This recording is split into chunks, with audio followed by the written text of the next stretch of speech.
ओम नमः शिवाय।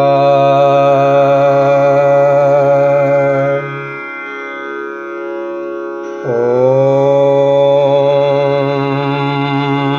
नमः शिवाय।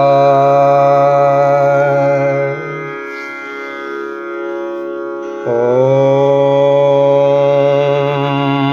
नमः शिवाय। भक्तों, आगे की कथा में हम आपको भैरव अवतार का वर्णन सुनाते हैं। नंदीश्वर कहते हैं, हे सनत कुमार, अब आप भैरव अवतार की कथा सुने। भैरव जी परमात्मा के शंकर के पूर्ण रूप हैं। शिव जी की माया से मोहित मूर्ख लोग उन्हें नहीं जान पाते।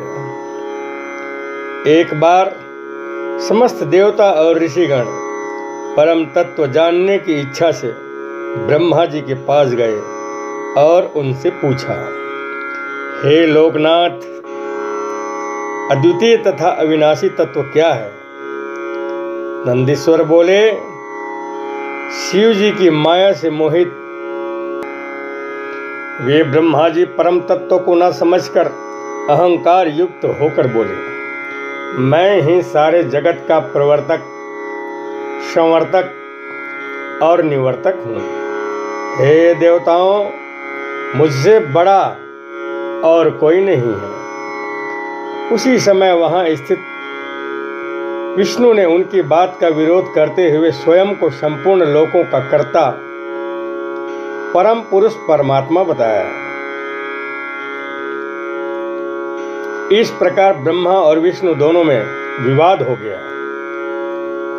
उस समय उन दोनों की इस विवादास्पद बात को सुनकर सर्वत्र व्यापक तथा निराकार प्रणव ने मूर्तिमान प्रकट होकर उनसे कहा, परमेश्वर शिव सनातन तथा स्वयं ज्योति स्वरूप है और ये शिवा उनकी आहादिनी शक्ति है। ये उन्हीं के समान नित्य तथा उनसे अभिन्न है। ओंकार के इस प्रकार कहने पर भी उस समय शिव माया से मोहित ब्रह्मा और विष्णु का अज्ञान जब दूर नहीं हुआ, तब उसी समय अपने प्रकाश से पृथ्वी तथा आकाश के अंतराल को पूर्ण करती एक महान ज्योति उन दोनों के बीच में प्रकट हो गई। उस समय परमेश्वर शिव ने अपने तेज से अत्यंत देदीप्यमान भैरव नामक एक परम तेजस्वी पुरुष को उत्पन्न किया और बोले, हे काल भैरव, सर्वप्रथम तुम इस पद्म योनि ब्रह्मा को दंड दो, तुमसे काल भी डरेगा, अतः तुम काल भैरव कहे जाओगे। हे कालराज, सभी पुरियों से श्रेष्ठ जो मेरी मुक्तिपुरी काशी है, तुम सदा उसके अधिपति बने रहोगे। नंदीश्वर बोले, काल भैरव ने इस प्रकार के वरों को पाकर अपनी बाईं अंगुलियों के नखों के अग्रभाग से ब्रह्मा का 5वां सिर तत्क्षण ही काट डाला। उसके बाद ब्रह्मा के सिर को कटा हुआ देखकर विष्णु बहुत भयभीत हो गए और शतरुद्रीय मंत्रों से भक्ति पूर्वक शिव जी की स्तुति करने लगे। हे मुने, तब भयभीत हुए ब्रह्मा जी भी शतरुद्रीय मंत्र का जप करने लगे। इस प्रकार वे दोनों ही उसी क्षण अहंकार रहित हो गए। अहंकार का त्याग करने पर ही मनुष्य परमेश्वर को जान पाता है। इसके बाद ब्रह्मा तथा विष्णु को अहंकार रहित जानकर परमेश्वर शिव प्रसन्न हो गए और उन प्रभु ने उन दोनों को भय रहित कर दिया। ब्रह्मदेव का सिर काटने के कारण ब्रह्म हत्या भैरव का पीछा करने लगी। भैरव घूमते घूमते अविमुक्त नगरी वाराणसी पुरी में जा पहुंचे। भैरव के उस क्षेत्र में प्रवेश करने मात्र से ब्रह्म हत्या उसी समय हाहाकार करके पाताल में चली गई। उसी समय भैरव के हस्त कमल से ब्रह्मा का कपाल पृथ्वी पर गिर पड़ा। तब से वह तीर्थ कपाल मोचन नाम से प्रसिद्ध हो गया। इस श्रेष्ठ तीर्थ में आकर विधि पूर्वक स्नान कर देवताओं और पितरों का तर्पण करने से ब्रह्म हत्या से छुटकारा मिल जाता है। मार्गशीर्ष मास के कृष्ण पक्ष की अष्टमी तिथि को भैरव जी का जन्म हुआ। जो मनुष्य इस तिथि को काल भैरव की सन्निधि में उपवास करके जागरण करता है वह महान पापों से मुक्त हो जाता है और सद्गति को प्राप्त होता है। भक्तों, आगे की कथा में भगवान शंकर का सर्वावतार का वर्णन है। भगवान शंकर के भैरव अवतार एवं उनकी लीलाओं का वर्णन करने के उपरांत नंदीश्वर ने कहा, महामुने, भगवान शिव उत्तमोत्तम लीलाएं करने वाले, रचने वाले तथा सत्पुरुषों के प्रेमी हैं। श्रेष्ठ भक्तों के हित साधक अपरिमित शिवावतार हुए हैं। उनकी संख्या की गणना नहीं की जा सकती है। पूर्व काल में पृथ्वी का उद्धार करने हेतु ब्रह्मा जी द्वारा प्रार्थना किए जाने पर भगवान विष्णु ने वराह रूप धारण कर हिरण्याक्ष का वध किया। इसके बाद भगवान विष्णु ने नरसिंह का रूप धारण कर हिरण्यकशिपु का संहार किया। भगवान शंकर ने सर्वावतार धारण कर उसके द्वारा नरसिंह को शांत किया था।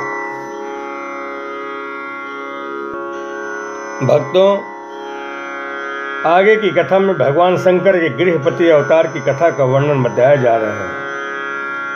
नंदीश्वर कहते हैं, हे ब्रह्मपुत्र, पूर्व काल की बात है।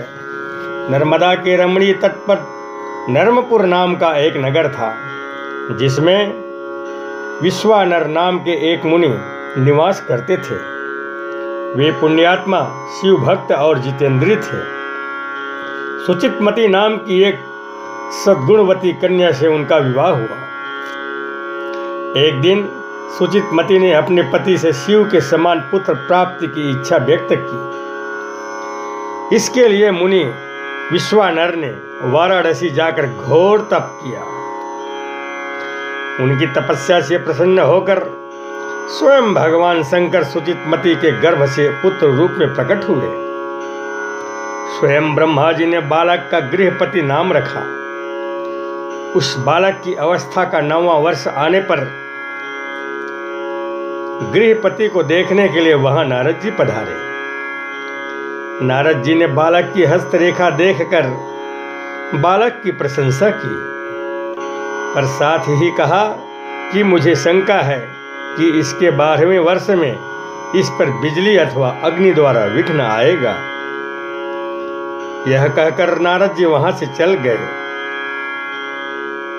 नारद जी की बात सुनकर माता पिता अत्यंत शोक संतप्त होकर रोदन करने लगे। उनको रोते हुए देखकर गृहपति ने उन्हें आश्वस्त किया और कहा कि मैं मृत्युंजय की भांति भांति आराधना करके महाकाल को भी जीत लूंगा। आप लोग पूर्ण रूप से निश्चित हो जाएं। माता पिता के चरणों में प्रणाम कर गृहपति काशीपुरी में जा पहुंचे। वहां पहले मणिकर्णिका में स्नान कर भगवान विश्वनाथ का दर्शन किया। इसके अनंतर उन्होंने वहां शुभ दिन में शिवलिंग की स्थापना की और वे कठोर तप करने लगे। कुछ समय बाद भगवान सदाशिव वहां प्रकट हो गए और उन्होंने गृहपति को वर प्रदान करते हुए कहा कि तुम अग्नि का पद ग्रहण करने वाले हो जाओ। तुम सभी देवताओं के वरदाता बनोगे। तुम समस्त प्राणियों के अंदर जठराग्नि रूप से विचरण करोगे। तुम्हारे द्वारा स्थापित यह शिवलिंग तुम्हारे नाम पर अग्निश्वर नाम से प्रसिद्ध होगा। जो लोग इस अग्निश्वर लिंग की भक्ति करेंगे उन्हें बिजली और अग्नि का भय नहीं रह जाएगा। उनकी कभी अकाल मृत्यु भी नहीं होगी। नंदीश्वर जी कहते हैं, मुने, यों कहकर शिव जी ने गृहपति के माता पिता के सामने उस अग्नि का दिक्पति पद पर अभिषेक कर दिया और स्वयं उसी लिंग में समा गए। हे तात, इस प्रकार मैंने तुमसे भगवान शंकर के गृहपति नामक अग्न्यावतार का वर्णन किया। जो ब्राह्मण अग्निहोत्र परायण होकर पंचाग्नि का सेवन करते हैं वे अग्नि के समान वर्चस्वी होकर अग्निलोक में विचरते हैं। जो शीतकाल में शीत निवारण के निमित्त लकड़ियां दान करता है तथा जो श्रद्धापूर्वक किसी अनाथ का अग्नि संस्कार करा देता है वह अग्निलोक में प्रशंसित होता है। द्विजातियों के लिए यह अग्नि परम कल्याणकारक है।